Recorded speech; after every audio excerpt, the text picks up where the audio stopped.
आज इस सत्र में हम बात करते हैं, एक सूफियों में एक शब्द है जात, कि जात हकीकत में है क्या। एक शब्द और है जिसको कहते हैं शिर्क। शिर्क मतलब ये होता है कि ईश्वर की जात को किसी और वस्तु में देखना। ऐसा जो उनका परिभाषा है, और यही एक परिभाषा हिंदुओं और मुस्लिमों के बीच में, या मुस्लिमों और सिखों या क्रिश्चियनों के बीच की खाई है, जिसकी वजह से वो एक दूसरों के मतों को समझ नहीं पाते, और यही झगड़ने की, लड़ाई की मुख्य वजह है। तो ये जात आखिर है क्या? अगर जात को मैं हिंदी के शब्द में कहूँ तो इसके मतलब होते हैं, इसके शाब्दिक अर्थ जो होते हैं वो होते हैं तत्व के, किसी चीज का तत्व रूप। तो ये जात आखिर में है क्या? जात को वो कहते हैं कि जात ईश्वर की जात है, अल्लाह एक जात है। और इसके बाद जो दूसरा शब्द आता है वो आता है सिफात, विशेषता। अल्लाह की जात को, ईश्वर की जात को उसकी सिफात से पहचानना। किसी का जो तत्व है, तत्व हमें समझ में नहीं आएगा, तो तत्व की जो विशेषता होती है वो उस विशेषता के अनुसार पहचाना जाता है। और ये बड़ा ही विशाल शब्द है। जात का जो शब्द है बड़ा विशाल है। अब मुसलमानों ने ये तो मान लिया कि अल्लाह एक जात है। अब जात है तो उसका कोई रूप नहीं है, जात है तो उसका कोई रूप नहीं है, वो निराकार है। हत्ता कि हिंदुइज्म में जो अद्वैत मत वाले हैं उनका भी मानना कुछ कुछ ऐसा ही है कि ईश्वर जो है निराकार है। और यहाँ पर मुस्लिम भी कह रहे हैं कि अल्लाह एक जात है, और इस जात की जो समझदारी है वो इस पर जाकर के ख़त्म करते हैं कि अल्लाह जो है वो निराकार है, और उसको बिठा दिया बहुत ऊपर, 7वें आसमान के ऊपर, कि अल्लाह वहाँ पर बैठा हुआ है और वहाँ से वो सारी निरीक्षण को कर रहा है। अब उसको उनको तो बिठा दिया 7वें आसमान के पीछे, और नीचे वो दुनिया भर के कुकर्म करें, दुनिया भर के कुकर्म। और ये समझते हैं कि हमारे जो नबी करीम हैं वो हमारी सिफारिश करेंगे, और हमारे गुनाह जो है वो रद्द कर दिए जाएंगे, ख़त्म कर दिए जाएंगे। हत्ता कि ये संभव नहीं है। एक मान्यता, अंधी मान्यता चली है कि जो भी कलमा गो है, जो भी कलमा तैयब का पढ़ने वाला है, जिसका विश्वास इस कलमा तैयब से, हत्ता कि उसने एक बार भी इसको पढ़ लिया हो सही हृदय से, तो उस पर नबी करीम अपनी शफाअत करेंगे। शफाअत का मतलब उनकी पैरवी करेंगे, उनकी सिफारिश करेंगे, और उनको तमाम उनके द्वारा किए गए कुकर्मों से बचा लेंगे, और वो कुकर्म जो है नगण्य होकर के ये प्योरिटी में स्थापित हो जाएंगे। ऐसा उनका एक विश्वास है। हालांकि मेरा काम उनके इस विश्वास को छूना तक नहीं है, लेकिन मैं ये जरूर कहना चाहूँगा, फिर तुम अपने आप को सबसे बेहतरीन धर्म कहते हो, जो कि है वास्तव में। मैं मानता हूँ अगर सूफियों की सीखों को, इस्लाम की सही सीखों को हृदयस्थ किया जाए, सीखें तो छोड़ ही दो, अगर जिस कलमा तैयब की बात कर रहे हैं वही कलमा तैयब अगर उनके हृदय में उतर जाए तो उनके लिए रास्ता बड़ा आसान है। लेकिन कहानी तो यहाँ पर है कि लोग केवल सुनने और पढ़ने में ही विश्वास रखते हैं, अमलन उनका कोई दखल इसमें नहीं है। जो कि सबसे ही खराब स्थिति है। मैं ये मानता हूँ कि सबसे ज़्यादा वर्क अगर कहीं करना है तो इस्लाम में करना है। सबसे ज़्यादा अगर प्रोग्रेस की कहीं गुंजाइश है तो वो इस्लाम में है। अगर इन कंपेयर, हालांकि तुलना करना मेरा स्वभाव नहीं है, लेकिन फिर भी चूंकि मैं संबोधित हूँ आम जन से, तो थोड़ा सा मैं प्रकाश डालना नैतिकतावश उचित समझता हूँ कि अगर हिंदुइज्म की मैं बात करूँ तो हिंदू धर्म बड़ा विशाल है। इतना विशाल है कि लोग इसमें चक्रव्यूह जैसा बना देते हैं और उस चक्रव्यूह में गोल गोल घूमते रहते हैं, हत्ता कि वो कहीं नहीं पहुंच पाते। अब मुसलमानों ने जात को तो समझ लिया, ईश्वर को जात भी कह दिया, उसको बिठा भी दिया सातवें आसमान पर, और नीचे बैठ के दुनिया भर के सारे कुकर्म भी कर रहे हैं। इस चीज़ का विश्वास लेके कर रहे हैं कि हमारे नबी करीम हमारी शफाअत करेंगे। बेशक मैं इस पर उंगली नहीं उठा रहा, लेकिन मैं एक सवाल पूछूंगा कि क्या फ़र्क रहा आज सरकार के आने के पहले के समय में और आज के समय में। पहले जो वहाँ के रहवासी थे मक्का के, वो ये सोचते थे कि हमारे पास 360 बुत हैं, हम कुछ भी करेंगे ये 360 बुत हमें बचा लेंगे, ये हमारी सिफारिश करेंगे। और आज आप दुनिया भर के कुकर्मों को सोच करके जो कि न मनुष्यता के करीब है न नैतिकता के, ऐसे कर्म करके आप ये मानो कि नबी करीम की शफाअत हमें नसीब होगी क्योंकि हम कलमा पढ़ने वाले हैं। तो आप स्वयं को अंधेरे में रख रहे हो।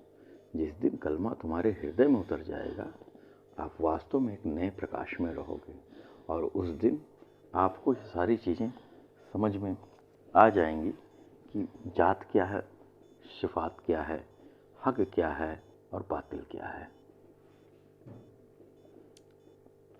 ईश्वर वास्तव में एक जात है। मैं भी इस चीज़ को मानता हूँ, ये सीख है, ये गलत नहीं है, ये सही सीख है। लेकिन इसके पीछे की बात जो तुमने अपनी मान्यताएं बना रखी हैं, इसमें थोड़ा सा गड़बड़ है। देखिए, इसको ऐसा समझिए कि फूल की अपनी एक जात है, फूल की अपनी, पौधों की अपनी एक जात है, फल की अपनी एक जात है, पत्थरों की अपनी एक जात है, मनुष्यों की अपनी एक जात है, और जानवरों की अपनी एक जात है। अगर कोई व्यक्ति किसी फल वाले के पास पहुंचे कि भैया मेरे को फल दे दो, अब फल वाला ये जरूर पूछेगा कि आपको कौन सा फल चाहिए, आम चाहिए, अनार चाहिए। अब उस जात में कई सिफात से वो जात प्रेजेंट है।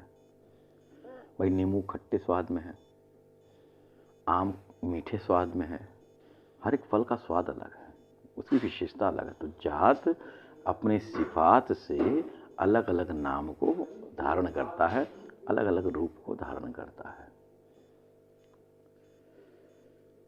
मनुष्य भी इसी तरीके से हैं, जानवर भी इसी तरीके से हैं। घोड़ा है, बैल है, गाय है, बकरी है, हाथी है, शेर है। अब जानवरों में भी दो किस्म की जातें हैं, एक घास खाने वाली जात है, एक मांसाहार की जात है। अब घास वाले जात में भी कई विशेषताएं हैं, फिर मांसाहारी वाले जातों में भी कई विशेषताएं हैं। तो जात को ऐसा समझना है, जात एक वर्ग समूह को प्रतिबिंबित करता है कि इस जात का है ये। तो जब ये सारी जातें इकट्ठी हो जाती हैं, इन सारी जातों को जो भी इस धरती पर हैं, इनको जब एक सार कर दिया जाए, एक में मिला दिया जाए, तो ये जात आती है सृष्टि की। सृष्टि भी एक जात है। तो अब जब ये सारी जातें इकट्ठी हो गई, तभी जात पैदा होती है अल्लाह की, उस एक ईश्वर की। इसीलिए एक आयत है, हालांकि पूरे कुरान में सबसे अच्छी आयत और सबसे करीबी आयत मेरे को जो प्रभावित करती है वो यही है, कुल हु अल्लाहु अहद, कह दो कि अल्लाह अहद यानी कि एक है, अल्लाहु समद, उसे किसी की ज़रूरत नहीं। उसे किसी की ज़रूरत इसलिए नहीं क्योंकि वो सब कुछ है। जब सब कुछ है तो उसको किस चीज़ की ज़रूरत होगी? उसको तुम्हारी अच्छाई से, तुम्हारी बुराई से, तुम्हारे दान से, तुम्हारे जप से, तुम्हारे तप से कोई फ़र्क नहीं पड़ता। वो अपने आप में पूर्ण है, क्योंकि सब कुछ मिला करके वही है। अगर सब कुछ को मिला दिया जाए तो वही है। तो जब सब कुछ वही है तो उसको किसी चीज़ की ज़रूरत नहीं है। वो हर एक चीज़ से बेफिक्र है। लम यलिद वलम यूलद, ना तो उसने किसी को जना, ना ही वह किसी के द्वारा जना गया। जना गया मतलब पैदा किया गया। इसकी जो अर्थ है लोगों ने ये लगाया, जबकि इसके जो मायने हैं, जो वास्तव में उसकी जात को साबित करें, वो ये होने चाहिए कि ना तो उसने किसी को जुदा किया, यानी कि पैदा किया। भाई माँ जब बच्चे को पैदा करती है तो माँ अलग हो जाती है, बच्चा अलग हो जाता है। माँ अलग, बच्चा अलग, है ना? जबकि माँ और बच्चा एक ही रहते थे जब बच्चा माँ के पेट में था। अब माँ ने बच्चे को जन्म दिया तो बच्चा अलग, माँ अलग। तो ईश्वर की जो जात है वैसी नहीं है। लम यलिद वलम यूलद, ना तो उसने किसी को जुदा किया, ना वो किसी से जुदा हुआ। ये कैसा है? जैसे शिव जी का नटराज अवतार, जिसमें नृत्य और शिव, नाचने वाला और शिव एक है। अब देखिए होता ये है, जब एक चित्रकार चित्र बनाता है तो चित्र अलग हो जाता है, चित्रकार अलग हो जाता है। यहाँ पर दो हो जाते हैं। लेकिन नृत्य जो है वो नाचने वाला और जो नृत्य की कलाएं हैं वो दोनों एक रस होती हैं। तो ईश्वर कुछ इस प्रकार, इसलिए तो हिंदुओं में नटराज को पूजा गया, क्योंकि वो अद्वैतवादी सिद्धांत है, सबसे ऊंचा सिद्धांत है।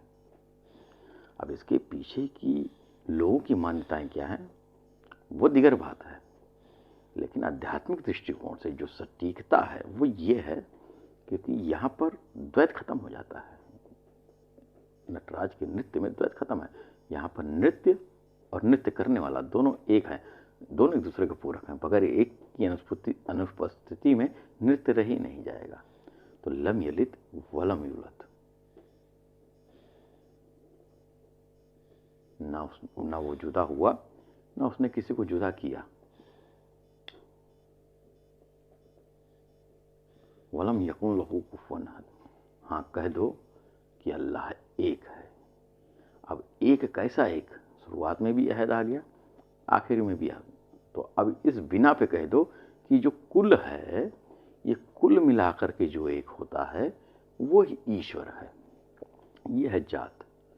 तो कुल कायनात एक जात है, वो जात अल्लाह की है। इसके बहुत सारे सिफात हैं, बहुत सारी विशेषताएं हैं, जो कि अलग अलग प्राणियों के रूप में, अलग अलग जंतुओं के रूप में, जीव जंतुओं के रूप में, चीज़ों के रूप में प्रतिलक्षित हैं।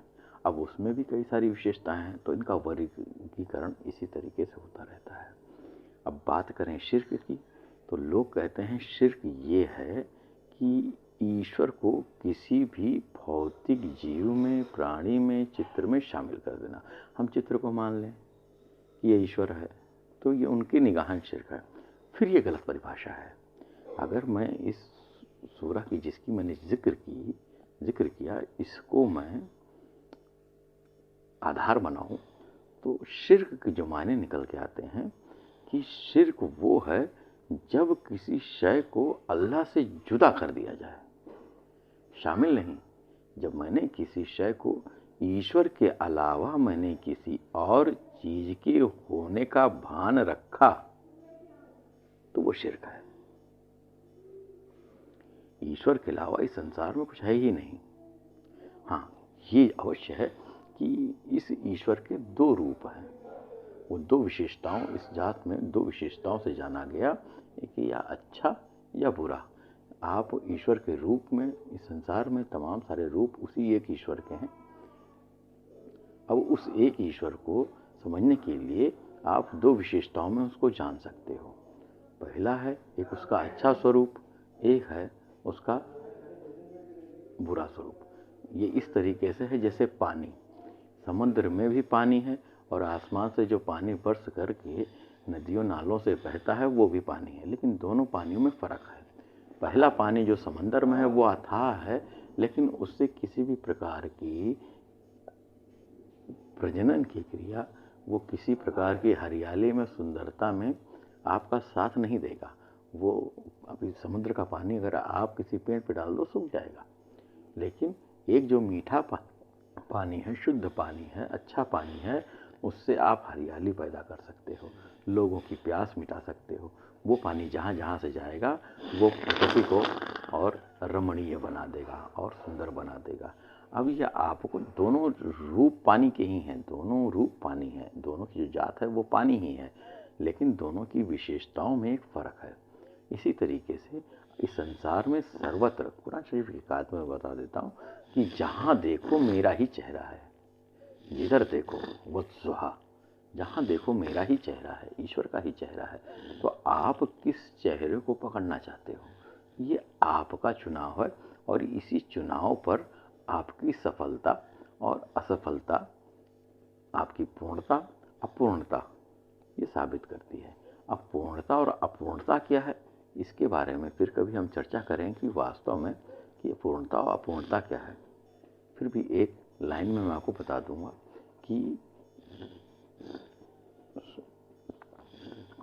अपने उद्गम से मिल जाना ये पूर्णता है, और मार्ग में बने रहना, उसी में घूमते रहना, ये अपूर्णता है।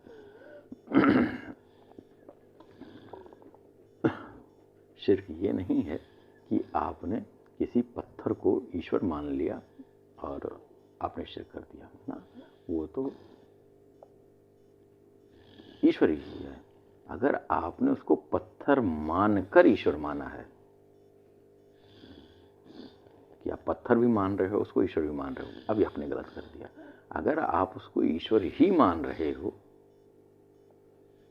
तब कोई भेद नहीं है, क्योंकि इस चराचर जगत में सिवाय ईश्वरत्व के कोई तत्व, ईश्वरत्व की कोई चीज ही नहीं है।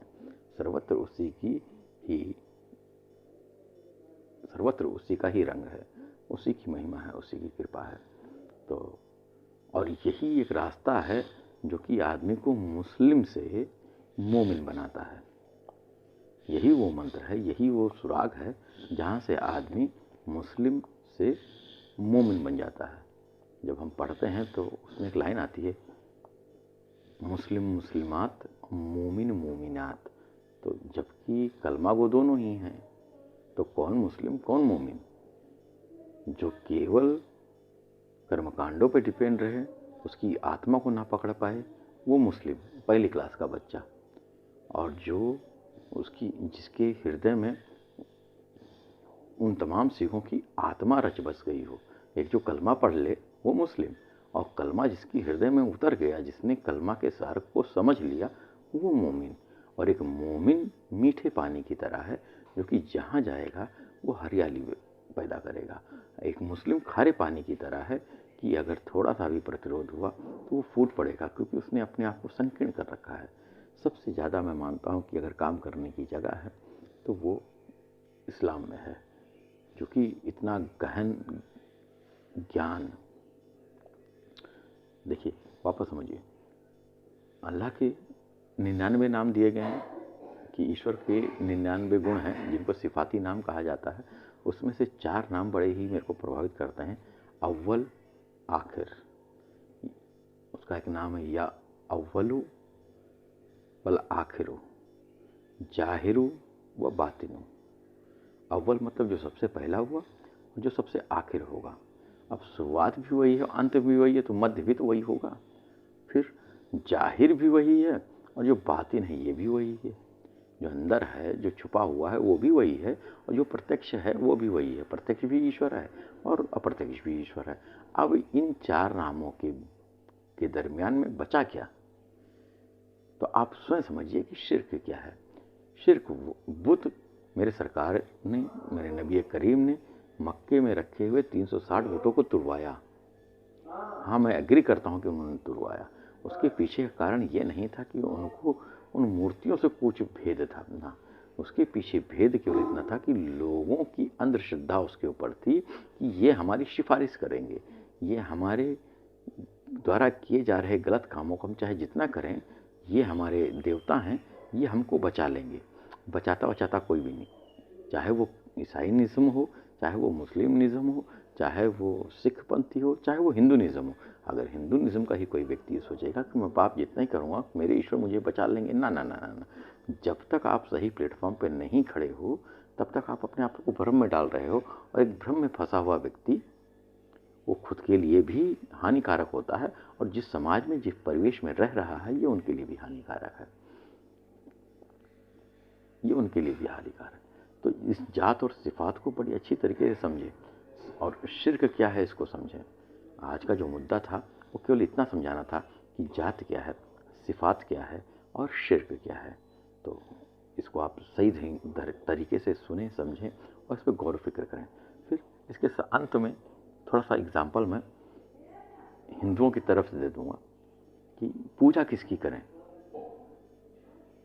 हिंदुइज्म बहुत ही रिच है, उसने हर एक रूप में ईश्वर की अवधारणा को सिंचित किया, चाहे वो जानवरों का रूप हो, चाहे वो मनुष्यों का रूप हो, या किसी दैवीय शक्ति का रूप हो। उन्होंने हर एक रूप में उस ईश्वर की को समझा कि हर एक, और गीता स्वयं कहती है, जब गीता में कृष्ण जी ज्ञान दे रहे हैं अर्जुन को, तो कृष्ण जी कह रहे हैं कि हे पार्थ, मैं वृक्षों में पीपल हूँ, हाथियों में ऐरावत हूँ, नदियों में गंगा हूँ, पहाड़ों में हिमालय हूँ, हर एक रूप मेरा ही रूप है। और उन्होंने सबके टॉप मोस्ट रूप को अपना रूप बताया कि जो, जैसे कि पौधों में सबसे ऊंचा पौधा पीपल का होता है, पौधों की जात में जो सबसे काबिल तारीफ पौधा है वो पीपल है, क्योंकि ये सिर्फ ऑक्सीजन देता है। पहाड़ों में सबसे मजबूत और सबसे विकराल स्वरूप रखने वाला हिमालय है, तो उन्होंने कह दिया अब जब राजा का स्वरूप मेरा है, तो राजा, प्रजा की जमा राजा, तो सारा प्रजा भी तो मैं ही हो गया। तो कृष्ण जी सर्वत्र मैं ही हूँ, मेरे अलावा और कुछ नहीं है। हाँ, जो लोग मेरे विभिन्न रूपों को पूजते हैं तो उनकी पूजन भी मेरे को ही मिलता है, लेकिन ये त्रुटिपूर्ण ढंग से कर रहे हैं, ये गलत तरीके से कर रहे हैं। इनको चाहिए कि इसको रेक्टिफाई करें और मेरे असल स्वरूप को जानें। ये मेरी महिमा है, इस मेरी महिमा का गान करें, मेरी महिमा का सम्मान करें। लेकिन अगर पूजना हो तो इस त्रुटिपूर्ण ढंग को छोड़ करके मैं जो बता रहा हूँ उस ढंग से मेरी शरण में आए और उस परम लक्ष्य को, उस परम गति को प्राप्त हो। यहाँ पर प्रभु श्री कृष्ण जी भी यही सीख दे रहे हैं कि सर्वत्र मैं ही हूँ, इसका आप सम्मान करिए, इसको आप जानिए, इसको आप मानिए, है ना, इसका यजन करिए। लेकिन ये त्रुटिपूर्ण तरीका है, पूजन ना कर, उनको ना मान लीजिए, ये समझिए कि सर्वत्र मैं हूँ, लेकिन जो तरीका मैं बता रहा हूँ उस तरीके से मेरा पूजन करो, मेरा यजन करो, इससे तुम सर्वोच्च पद को प्राप्त होगे। अब पूजन किसका, सबसे बड़ी भ्रांति हिंदुओं में है कि पूजन किसका करें। हर एक विधि प्रमाणित है। मैं ये नहीं कहता कि शंकर को पूजने वाले गलत हैं, राम को पूजने वाले गलत हैं, राधा जी को मानने वाले गलत हैं, भैरव बाबा को मानने, नहीं, सारी पूजन की श्रृंखलाएं जो हैं वो एक नियम है, एक तरीका है, आप उसको उस ढंग से करिए। अब ये पहली क्लास का चैप्टर है, इस पहली क्लास में रह करके आप आगे की ना सोचिए। हाँ, पहली क्लास का मतलब ये है कि आपके पास संभावना है कि आप ग्रेजुएट स्तर पे जा सकते हो। पहली क्लास को डिग्री ना मान लीजिए। अलग अलग देवी देवताओं का यजन जो है वो एक मार्ग है। आप पूजा किसकी करें, पूजा किसकी, आप सोचिए कि एक बच्चा जब बीमार पड़ता है तो एक माँ कहती है कि हे भवानी माई, हे देवता, हे देवी, आता कि छोड़ो। एक उदाहरण देता हूँ मैं, ये उदाहरण रामचरितमानस से है। जब शिव जी का जब धनुष यज्ञ हो रहा था सीता के विवाह के लिए, तब जब प्रभु श्री रामचंद्र जी तोड़ने गए, तब बहुत सारे धनुर्धर बहुत सारे बलशाली व्यक्ति उसको तोड़ नहीं पाए।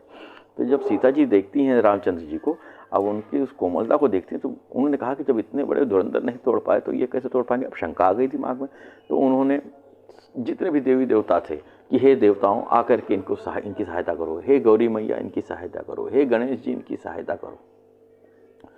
उन्होंने सारे देवताओं का यजन कर लिया, कौन किसकी सहायता करे। तो यही चीजें हत्या की बाद में वो एकनिष्ठ हुई और प्रभु श्री राम पर ही समर्पित हुई और उन्होंने उन्हीं से प्रार्थना की। फिर तो इसको समझिए कि यजन किसका करें, हम पूजन किसका करें।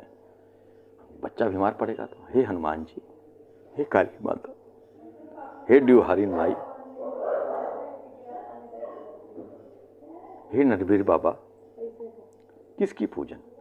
आप कहीं नहीं जाओगे, सब कन्फ्यूज, वो डिपार्टमेंट उसका है, वो डिपार्टमेंट उसका है। अब डिपार्टमेंट वाले तमाम सारे डिपार्टमेंट को तुमने बुला लिया, मालूम पड़ा कोई नहीं आ रहा।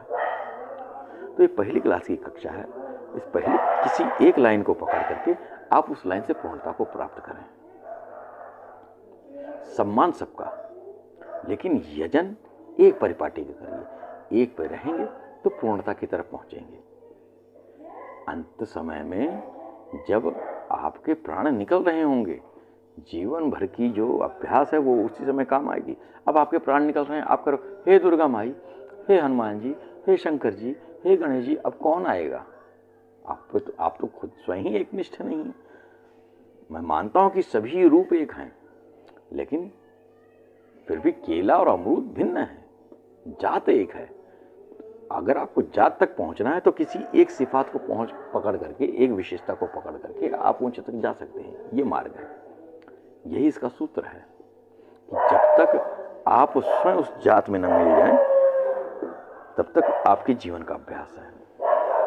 तो दोनों धर्म के भाइयों को जिनसे मैं संबोधित हुआ, ईसाइयों से भी और सिखों से भी मैं कहता हूँ कि आप लोग इस चीज़ को बहुत बेहतरीन ढंग से समझिए।